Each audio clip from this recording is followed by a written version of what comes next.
Hello दोस्तों, नमस्कार। स्वागत करता हूँ आप सबका और एक नया ब्लॉग में। तो दोस्तों, आज मैं महादेवमुड़ा जा रहा हूँ। ये महादेवमुड़ा आपका मन पार्ट में पड़ता है और आप लोग भी चलिए, आप लोग भी लेकर चलता हूँ। बंदना गांव से हम लोग 40-50 लोग जा रहे हैं, जैसे कि आप पीछे आप लोग देख पा रहे हैं। इधर देख लीजिए पीछे तरफ, और आप लोग भी चलिए और नज़ारा देखते हैं वहाँ का। बस हम लोग निकल चुके हैं। आपका भाई पूरा जंगल के बीचों बीच आ गया है। देखिए इधर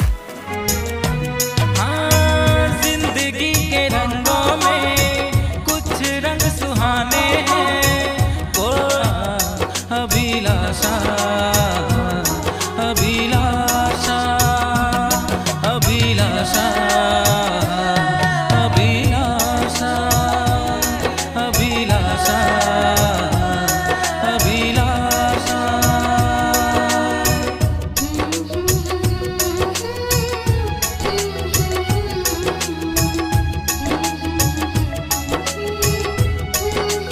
इसमें क्या चीज़ है? तो खीर है, खीर और पूड़ी।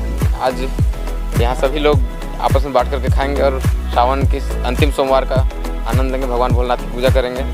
दोस्तों, हम लोग यहाँ पे एक नदी मिला है, नदी में हम लोग पार होके जा रहे हैं। देख पा रहे हैं नीचे पूरा पानी है और इसमें आराम से जाना पड़ता है।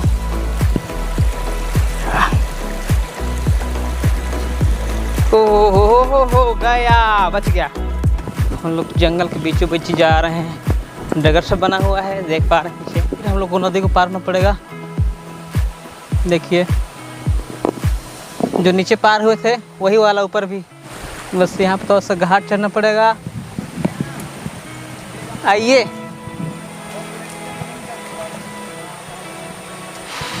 देख पा रहे हैं दोस्तों हम लोग कैसे हम लोग जा रहे हैं यहाँ से।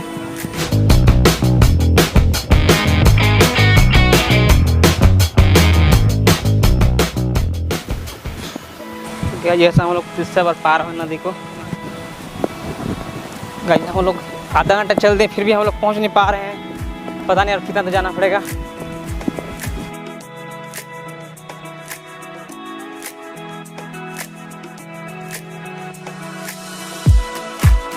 हम लोग का 1 घंटा हो गया चलते चलते पूरा जंगल में।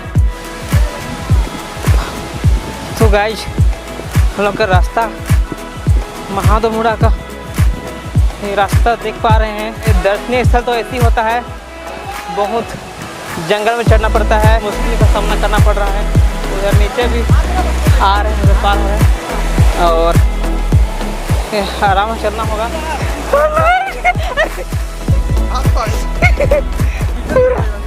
गिर गए पूरा पानी, बहुत काफ़ी ले चलने के बाद हम लोग पहुँच पाए हैं। बस हम लोग मंजिल पर पहुँच गए हैं। बस देख पा रहे हैं यहीं पर वो झरना है महादेवमुड़ा का।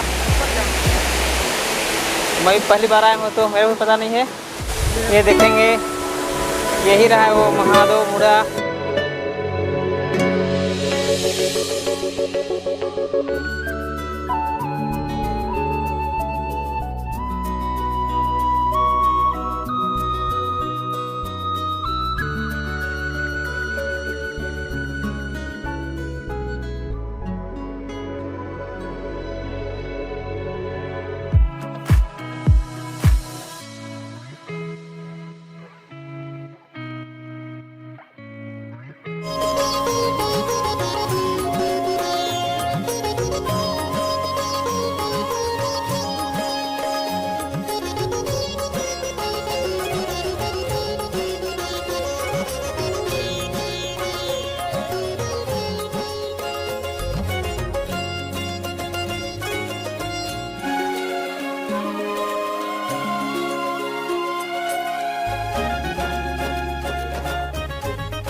नहाने के बाद हम लोग ऊपर आ गए हैं और नीचे देख पा रहे हैं हम लोग उसी के नीचे नहाने गए थे। तो और इधर देख लीजिए और थोड़ा ऋषिकेश जानते हैं कि यहाँ का हिस्ट्री क्या है। जैसा कि आप देख सकते हैं, ये बेहद खूबसूरत और रोमांचित करने वाला नज़ारा है। यह इस जगह के इतिहास में ये हमें हमारे बड़े बुजुर्गों के द्वारा ये बातें बताई गई थी कि भगवान शिव और माता पार्वती की रात में यहाँ पर इस बांध का निर्माण कर रहे थे। और सुबह जब सूर्योदय होने लगा तो इस बांध का निर्माण उन्होंने आधा अधूरा करते हुए वो अपने स्थान को वापस चले गए थे। ये जो आप देख सकते हैं नीचे, यहाँ इसे महादेव मुड़ा के नाम से जाना जाता है। यहाँ पर एक एक करके 7 झरने हैं। ये जो महादेव मुड़ा है यह छत्तीसगढ़ के सरगुजा में है। सरगुजा में मैनपाट में आप नेशनल हाईवे 43 में जब आएंगे तो इसके लिए आपको काराबेल से कटना होगा, और काराबेल से मैनपाट चढ़ते हुए जो पहला मोड़ शुरू होता है वहाँ से आपको राइट साइड का लेना होगा, और वहाँ से आपको पैदल चलना होगा। और पैदल चलते हुए लगभग 5 से 6 किलोमीटर लगातार आप पैदल चलेंगे तब यहाँ पहुँचेंगे। यह बेहद पहुँचविहीन जगह है। यहाँ पहुँचने के लिए आपको किसी न किसी स्थानीय लोगों की आवश्यकता पड़ेगी जो यहाँ आप लोगों को पहुँचने में मदद करेंगे। आपकी कैमरामैन और ब्लॉगर नारायण जी ये इस जगह को देखने के लिए बेहद दूर से आए हुए हैं। लगभग 150 किलोमीटर दूर कुसमी, लगभग 6 से 7 दिनों के बाद इनकी हड़बड़ी इतनी थी, इनके मन में इतनी चाहत थी इस जगह को देखने की कि आज ये 5वें या 6वें दिन ही यहाँ पहुँच गए हैं। और मैं अपने बारे में बताऊँ तो मुझे यहाँ पहुँचने में 24 साल लगे हैं। ये जो आप झरना देख रहे हैं हमारे बगल में, इस झरने की ऊंचाई कम से कम 100 फीट से अधिक है। और इसके ठीक ऊपर मैनपाट का बेहद सबसे चर्चित जो झरना है टाइगर पॉइंट, वो टाइगर पॉइंट है। ये टाइगर पॉइंट के ठीक नीचे है। हाँ, यहाँ से आपको 1 किलोमीटर के लगभग में टाइगर पॉइंट मिलेगा।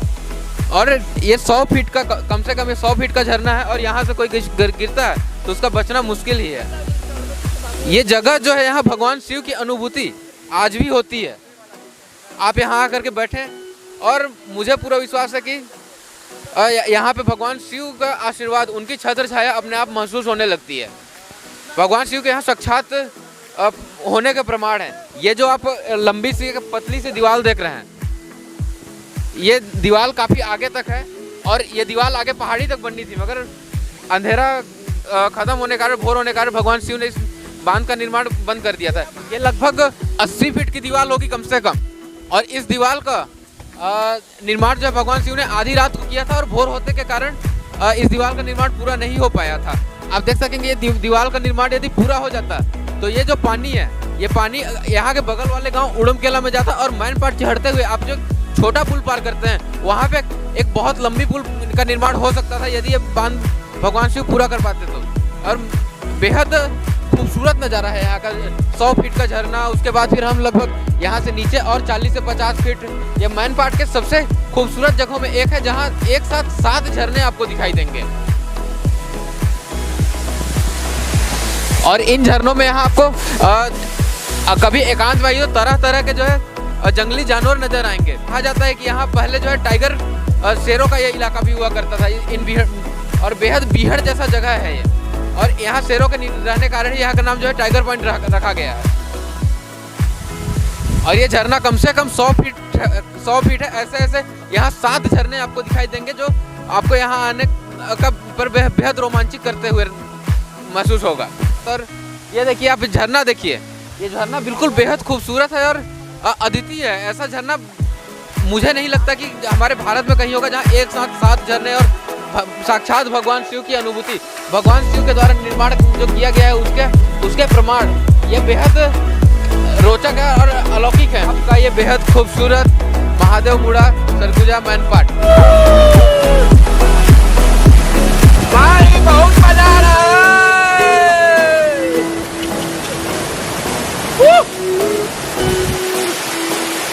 दे मोबाइल।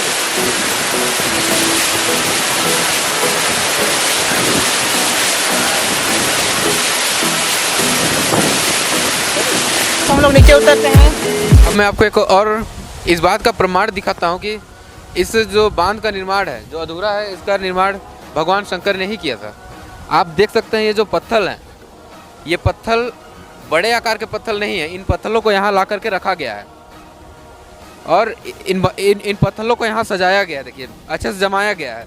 यदि कई बार होता है कि मिट्टी के कटान से या जंगलों के कटान से झरने बनते हैं या इस तरह की आकृतियाँ बनती हैं, तो वहाँ पे पत्थर जो होते हैं वो बड़े बड़े होते हैं या बिल्कुल प्राकृतिक तरीके से होते हैं। मगर ये एक मानव निर्मित, देव निर्मित जो है, ये एक अधूरा बांध है। आप देख सकते हैं इन पत्थरों को किस तरह से, इन बड़े बड़े पत्थरों को रखा गया है यहाँ पे। और ये यदि मानव निर्मित होते तो बस्ती से लगभग 7-8 किलोमीटर दूर इस तरह बीहड़ जंगलों में किसी के भी द्वारा इस तरह का निर्माण नहीं कराया जाता। और यदि किसी राजाओं के द्वारा कराया होता तो उसके प्रमाण उनके राजवंशों या उनकी ऐतिहासिक धरोहर में लिखा हुआ होता। यह जो है भगवान शिव के द्वारा ही निर्माण किया गया था। इसका एक सबसे अच्छा और साक्षात प्रमाण है ये पत्थर। देखिए अब यहाँ से हम लोग उतरना चालू करेंगे और नीचे बिल्कुल खड़ी ढलान है, यहाँ चलने का मार्ग नहीं है और किसी भी तरह का कोई भी सुविधा नहीं है, आप पकड़ने तक का जगह नहीं मिलता, बिल्कुल सीधा ढलान है और काफ़ी गहराई तक गया हुआ है। आप देख सकते हैं जितनी झरने की ऊंचाई है, जितने बगल वाली खाई है, उतनी बराबर यहाँ खड़ी ढलान है। और नीचे उतर रहे हैं, इधर बहुत खाई है यार, देख पा रहे हैं हम लोग कैसे उतर रहे हैं। गोकुल पीछे है शर्टलेस में।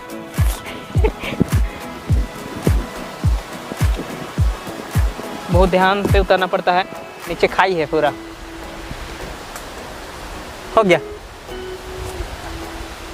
हम लोग को ऊपर 1 घंटा हो गया है और हम लोग अभी तक उतर नहीं पाए हैं। बहुत ऊपर चल दिए थे हम लोग, 200 फीट के ऊपर गए थे, गए हम लोग बस और थोड़ा सा, उसके बाद पहुंच जाएंगे उधर। साथी लोग नीचे इंतज़ार कर रहे हैं और हम लोग अभी उतर रहे हैं दर्शन करके। ये देखिए गोकुल लोग बस थोड़ा सा और पहुंच ही गए हैं। ऑलरेडी हम लोग नीचे उतर चुके हैं। तो ऋषि भैया से एक बार जानते हैं कि महादेवमुड़ा का झरना का पानी कहाँ जा रहा है और क्या नाम बोलते हैं नीचे। ये जो आप झरना देख रहे हैं, इस झरने का पानी आगे रायगढ़ से होते हुए उड़ीसा के हीराकुंड बांध में जाता है और ये नदी आगे चलकर मांड नदी के नाम से जानी जाती है। मांड नदी जो है छत्तीसगढ़ के सबसे बड़ी नदियों में से एक है और इसी नदी में हीराकुंड बांध बना हुआ है और यह बेहद भारत के सबसे बड़े बांधों में से एक हीराकुंड बांध, जो इसी नदी और जहाँ इस नदी और इन्हीं झरनों का पानी जाता है। यह मैनपाट वालों के लिए बेहद गर्व की बात है और हमें खुशी होती है कि उड़ीसा के हीराकुंड बांध में हमारे इस मैनपाट का पानी जा रहा है। क्या जगह मेरा वीडियो अच्छी लगे तो प्यारा से कमेंट कर दीजिएगा, लाइक कर दीजिएगा और चैनल को सब्सक्राइब कर लीजिएगा। और आप लोग के लिए ऐसे ऐसे वीडियो लाता रहूँगा और बार बार आता रहूँगा।